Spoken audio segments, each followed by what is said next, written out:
Part 2. I joined the regiment.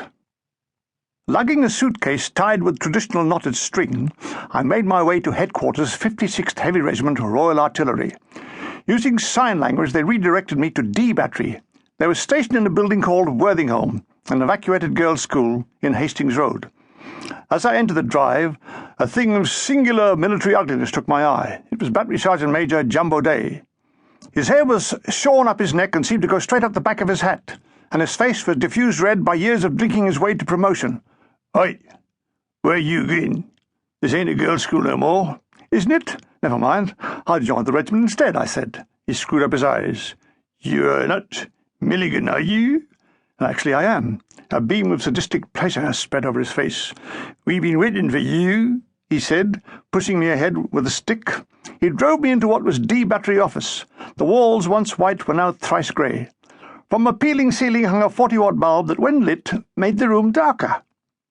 A jankerwaller was giving the bare floor a stew-coloured hue by slopping a mop around, rearranging the dirt.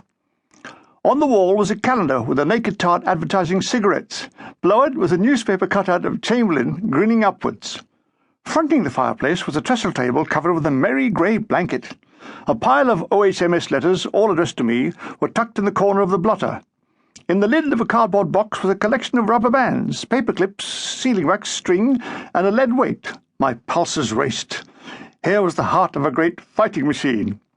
Seated behind this mighty war organ was middle-aged, pink, puffy-faced man in his early 50s, wearing a uniform in its late 70s. Parts that had frayed had been trimmed with the leather.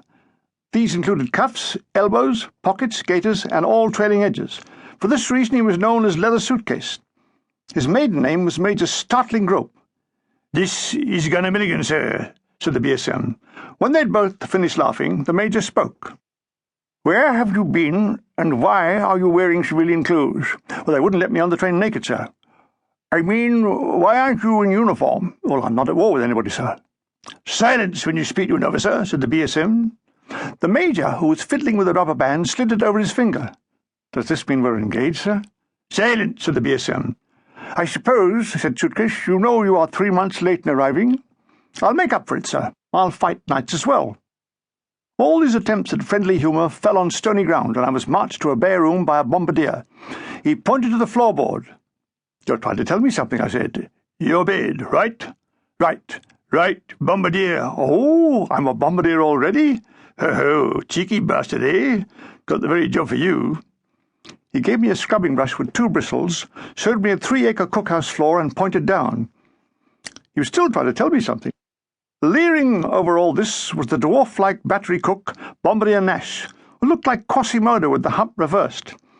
He was doing things to sausages. 3 hours scrubbing, and the knees in my trousers went through. To make matters worse, there were no uniforms in the Q stores.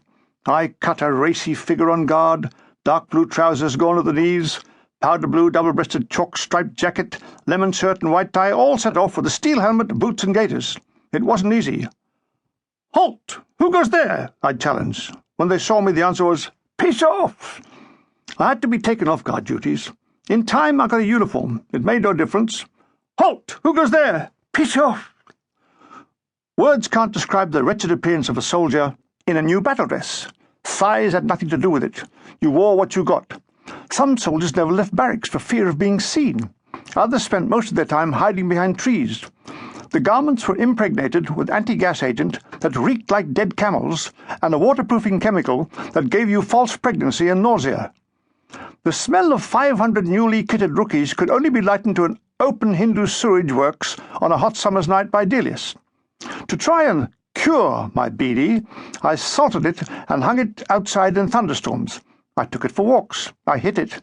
In desperation, I sprayed it with eau de cologne. It made little difference, except one night a sailor followed me home.